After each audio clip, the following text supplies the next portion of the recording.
माधवीलता 3 महीने की गर्भवती थी और उसने अपने प्राण त्याग दिए और उसे भी इसी बात का पता नहीं था। उसके पति द्वारा प्रेम से दिए गए आम का याददाश्त खो बैठी। माधवीलता ने अपने गोद में रखा और पानी में डूब गई। ओह, कोई मेरे दोस्त को बचाओ। मैंने बचाने के 9 मौके उपयोग कर लिए हैं। अब मैं माधवी को नहीं बचा सकती। बिल्ली की आत्मा भी रोते हुए विलीन हो गई। मृत माधवीलता बिल्ली की आत्मा के साथ मिलकर बिल्ली भूत में बदल गई। क्योंकि सास ने अपने बेटे के पहले संतान को नाक वाली काकी को गुलाम के रूप में दान करने का वादा किया था, माधवीलता के गर्भ में बच्चे की आत्मा पैदा होने से पहले ही नाक वाली काकी का गुलाम बन गया।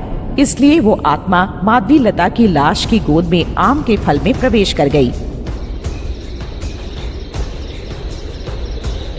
वो आम का फल 6 महीने तक पानी के नीचे रहा और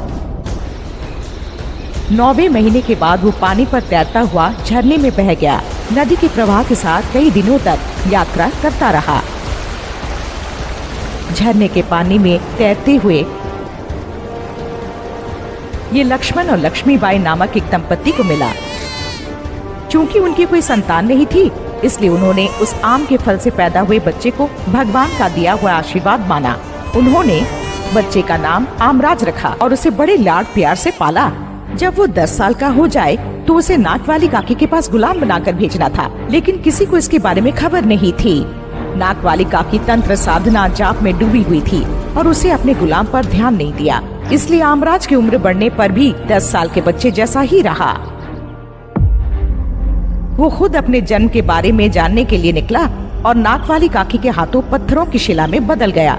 तो बिल्ली भूत लड़की नहीं, लड़के की माँ है। अरे बाप रे, अरे बाप रे बाप, ये क्या हो गया? मेरी उम्मीदें धराशायी हो गई। मैंने उस माँ से प्यार किया जिसका लड़का इतना बड़ा है। सब मेरी किस्मत। बंद कर अपना शोर नाटा। मुझे पता है कि जो वो कह रहे हैं वो सच है, लेकिन मैं उलझन में हूँ। मुझे तो अपना नाम भी नहीं याद आ रहा। हमारी बिल्ली भूत को अपनी खोई हुई याददाश्त वापस आने का क्या करना चाहिए?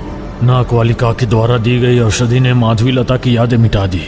इसे वापस पाने के लिए नाक वाली काकी की गुफा से काली शिला लाकर उसे बिल्ली भूत के सिर पर रखना होगा।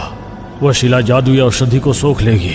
तब माधवीलता की अपनी मृत्यु से पहले की सारी बातें याद आ जाएंगी, लेकिन बिना अनुमति के नाक वाली काकी की गुफा में प्रवेश करने पर राख हो जाएंगे। ये कहकर दोनों गंधर्व अदृश्य हो गए। हमारी बिल्ली भूत का इतना बड़ा अतीत है, हमें पहले उस बच्चे को बचाना होगा। हाँ,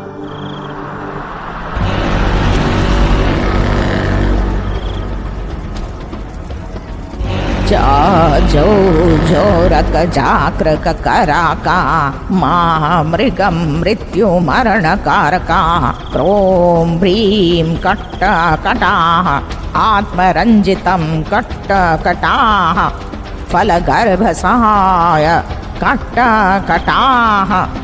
नाक वाली काकी को रक्त गुड़हल उपधाव होने के लिए सूरज का उगना जरूरी है। उस रक्त गुड़हल के 24 उंगलियों के साथ पैदा हुआ उस छोटे बच्चे को शूद्र देवता कोरामिंदी की आत्मा बलि देने पर वो अपनी खोई हुई रक्त सिद्धि पुनः प्राप्त कर लेगी। वह मंत्र वाली काकी भूतों की गुफा में जाने का रास्ता खोज रही थी। इस बीच वह नाक वाली काकी के दाहिने नथुने से उबधाव हुई लालकी को भूख लगा और वो किसी जानवर की तलाश में गुफा से बाहर निकलकर नीचे आ गई। पानी में सिर्फ मुंह रखकर बाहर सोए हुए मगरमच्छ को देखकर उसके मुंह में पानी आ गया। तुरंत पानी में कदम रखते ही दूर जा गिरी। उसे याद आया कि वो पानी में कदम नहीं रख सकती। मैं भूल गई, मैं पानी में नहीं उतर सकती। अब क्या करना चाहिए? नदी के किनारे खड़े होकर भाले से मगरमच्छ को मारकर खाने की सोचते समय पीछे से एक नाटा भूत ने उसे अपने बालों से बांध दिया। मगरमच्छ जैसी पानी में नाटक कर रहे छिपकली भूत बाहर आकर, तुम इतने बुद्धू राम हो कि तुम्हें छिपकली और मगरमच्छ में फर्क नहीं पता। नाटा भूत ने लालाकी को हवा में उठा लिया और उसे पानी के बीच में ले गया। मैं याद हूँ ना, मैं तुम्हारे बारे में जानती हूँ। अगर तुम पानी में गिर गए तो भस्म होकर मर जाओगे। तुम्हारी नाक वाली काकी भी तुम्हें वापस नहीं ला सकेगी। मुझे छोड़ दो वरना तुम सब मर जाओगे। क्या समझते हो हमारी नाक वाली काकी को? सबको नष्ट कर देगी, सावधान। तुम्हारी नाक वाली काकी की नाक तोड़ने आई है हमारी मंत्र वाली काकी। ने अपने बालों को थोड़ा सा छोड़ा। ललाकी का पैर पानी से टकराया, जिससे उसका पूरा शरीर 1 मिनट के लिए आग की तरह जलने लगा। जलन जलन, बाप रे, मेरा पूरा शरीर जल रहा है। आप क्या चाहते हो? आप जो कहेंगे मैं करूंगी। मुझे बताओ कि नाक वाली काकी की गुफा जाकर उसे कैसे मार सकते हैं? नाक वाली काकी गुफा में नहीं है। वो रक्त गुड़हल को प्राप्त करने के लिए रोज पहाड़ियों में जाप कर रही है। आज या कल वो आ जाएगी। अगर हमारी नाक वाली काकी आ गई तो वो तुम सब कान देखेगी, सावधान। लगता है इसे काफी चर्बी बढ़ गई है। हमारी मंत्र वाली काकी को चेतावनी देती है। और फिर से ललाकी के पैर अपने बालों से पानी में डुबोया, जिससे बिजली जैसी विद्युत उसके शरीर में प्रवाहित हुई और वो बुरी तरह चीखी। गुफा में मौजूद ब्रह्मखी ने चीखें सुनी और दौड़कर बाहर आई।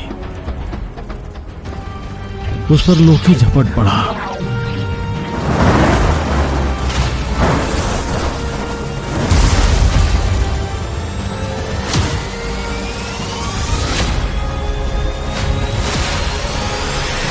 बताओ गुफा में कैसे प्रवेश करना है और उस लड़के को कैसे बचा सकते हैं? हमारे गले में जो हार है उसे पहनने वाले उस गुफा में जा सकते हैं। मुझे भी नहीं पता कि उस बच्चे को कैसे बचाया जाए, लेकिन नाक वाली काकी के अलावा कोई भी बच्चे को उस सुनहरे पिंजरे से बाहर निकालेगा तो बच्चा मर जाएगा। जैसे ही बिल्ली भूत उड़कर ललाकी के गले से हार निकालती है, ललाकी बेजान कंकाल में बदल गई। कंकाल को किनारे पर फेंक कर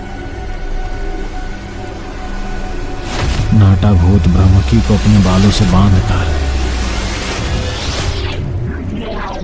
एक बार फिर बिल्ली भूत उड़कर आई और ब्रह्मकी के गले से हार निकालते ही वो भी कंकाल में बदलकर बेजान हो गई। उन दोनों हारों में से एक मंत्र वाली काकी और दूसरा लोकी पहनकर गुफा की ओर चल पड़े। बाकी सब गुफा के बाहर इंतजार कर रहे थे। इस बीच बेसुध पड़े कंकाल में हलचल होने लगी। वे उठे और उनकी ओर दौड़े। वे बहुत जोर से हमला कर रहे थे। बिल्ली भूत, नाटा भूत, छिपकली भूत अपनी शक्ति दिखा रहे थे। उन्हें पीटने पर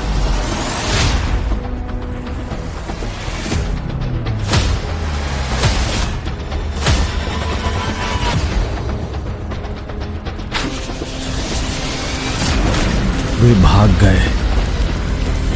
वे गुफा के पीछे अपने घर में छिपाई हुई पालकी लेकर हवा में उड़कर भाग गए।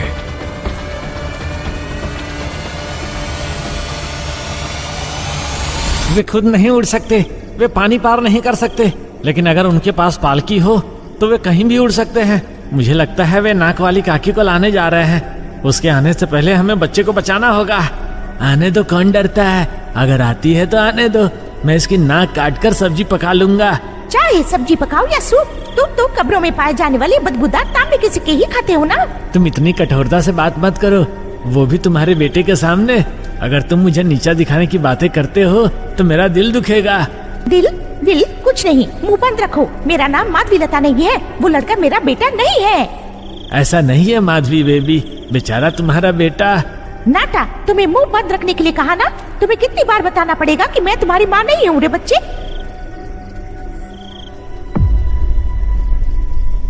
वहां गुफा में कदम रखते हैं मंत्र वाली काकी और लोकी। गुफा अंधेरी और डरावनी थी। बच्चा सुनहरे पिंजरे में सोया हुआ था। लोकी ने जैसे ही पिंजरे पर हाथ रखा, वो उड़कर गुफा की दीवार से टकराया और नीचे गिर गया। बेताल मुकुट प्राप्त हम ही इस पिंजरे को छू नहीं पा रहे हैं, तो क्या वो नाक वाली काकी हमसे अधिक शक्तिशाली है माँ? हाँ लोकी, लेकिन इसकी शक्ति केवल अमावस्या के दिनों में ही पूरी तरह से उपलब्ध होती है। उसकी एक गलती के कारण उसने अपनी अग्नि शक्ति खो दी, जो अटल शक्तियों में से एक है। वो कई वर्षों से इसे पुनः प्राप्त करने का प्रयास कर रही है। इस सुनहरे पिंजरे को स्वर्ण बंधन किया गया है। इस बच्चे को रक्त गुड़हल के फूल के साथ बलि देने से वो अपनी खोई हुई अटल शक्ति वापस पा लेगी। अतल शक्ति का मतलब असुरेंद्र की शक्ति है ना? क्या इन दोनों का कोई संबंध है क्या? समय आने पर मैं तुम्हें विस्तार से बताऊंगी। स्वर्णिम बंधन को तोड़ना होगा, विपरीत बंधन बनाना होगा। इसके लिए उन लोगों की आवश्यकता है। इन स्वर्ण पिंजरों को बनाने के लिए इस्तेमाल किए गए सोने को पहने होंगे। हमें कैसे पता चलेगा कि ये सोना किसने पहना होगा? तुमने उसे छुआ है ना, ये तो तुम्हारे द्वारा ही पता चलेगा। उसने अपनी छड़ी जमीन में गाड़ कर और उस पर लोकी हाथ डालते ही उसमें से मोतीबाई की आत्मा निकली। नाग वाली काकी बहुत दुष्ट है। मेरी बहू को मारने में मेरी मदद करने का नाटक करते हुए और उसे जो चाहिए था उसे हासिल करने के लिए जो 1000 से अधिक महिलाएं द्वारा इस्तेमाल किए गए सोने को अपने शरीर पर पहनकर इच्छा पूर्वक पानी में डूबकर मर जाएंगे। उस सोने से बना सोने का पिंजरा बहुत शक्तिशाली है। मेरी बहू ने पानी में डूबकर मर जाने के बाद मैं और मेरे भाई ने नौकर के साथ जाकर बड़े तालाब में पानी के तल पर मौजूद शव के गले से सोना ले आकर हमने सारे गहने को पिघलाकर बांट लिया। उस सोने से हमने बहुत सारे आभूषण बनवाए, लेकिन आधी रात को एक काली चट्टान लुढ़कती हुई आकर उन गहनों को पहनने वालों को मार डालती थी, तो सारा सोना खा जाती थी। इस तरह जिन्होंने मेरी बहू के गले में पहने हुए सोना पहना था वो एक के बाद एक मरती गई। उसने सारा सोना गांव के बीचों बीच एक बरगद के पेड़ के नीचे छुपाए गए काली शिला ने अपने अंदर समा लिया। नाग वाली काकी ने अपने गुलाम भूतों को भेजकर काली शिला को उठा लिया।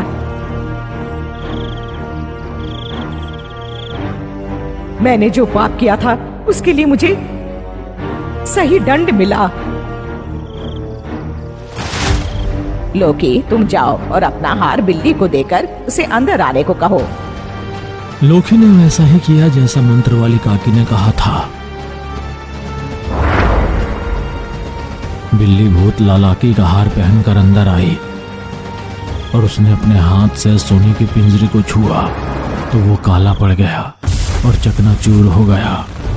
मंत्र वाली काकी ने पूरी गुफा में काली शिला के लिए ढूंढा तो उसकी रखवाली एक चमगादड़ भूत कर रही थी।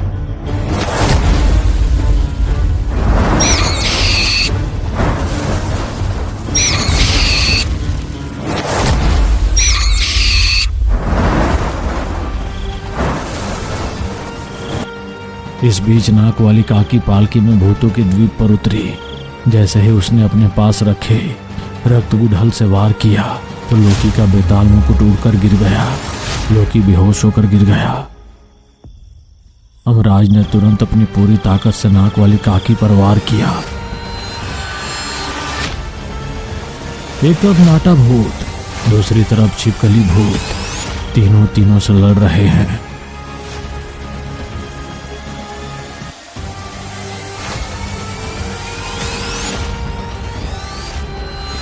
गुफा के अंदर उस चमगादड़ भूत को भस्म करके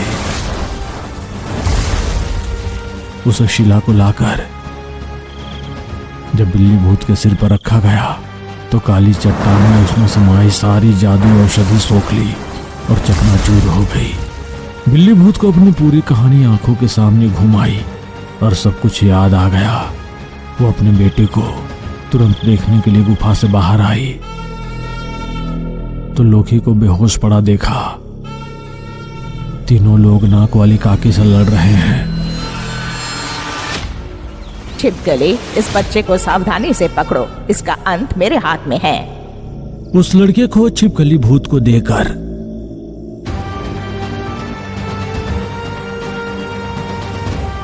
लोकी के सिर पर बेताल मुकुट रखते ही लोकी को होश आ गया। मंत्र वाली काकी ने अपने गले से ब्रह्ममुखी का हार निकाला और उससे कंकाल को मारते ही वे राख में बदल गई। इस बीच सूरज उग रहा होता है। अमावस्या की घड़ियां खत्म हो रही हैं। अब भी वहां रहेगी तो जरूर मंत्र वाली काकी के हाथों मर जाएगी। ये सोचकर नाक वाली काकी पालकी में चढ़कर गायब हो गई।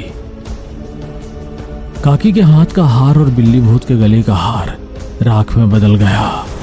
हम सब मिलकर लड़ने पर भी नाक वाली काकी का अंत नहीं कर सके। मैंने तुमसे कहा था कि अमावस्या के दिन उसकी पूरी शक्ति होती है। उस समय हम कुछ नहीं कर सकते, इसलिए वो भाग निकली क्योंकि उसे पता था कि अमावस्या की घड़ियां खत्म हो रही हैं। बिल्ली भूत अपने बेटे के गले लगकर खुश हो गई। उस झूले के बंधन से छुड़ाए गए बच्चे को जमींदार को सौंपने के लिए सभी लोग उस भूतिया द्वीप से चले गए। अब इस बूढ़ी बिल्ली भूत के पीछे अपना समय बर्बाद नहीं करना चाहिए। मेरी सुंदरता से मेल खाती सुंदरी जरूर कहीं होगी।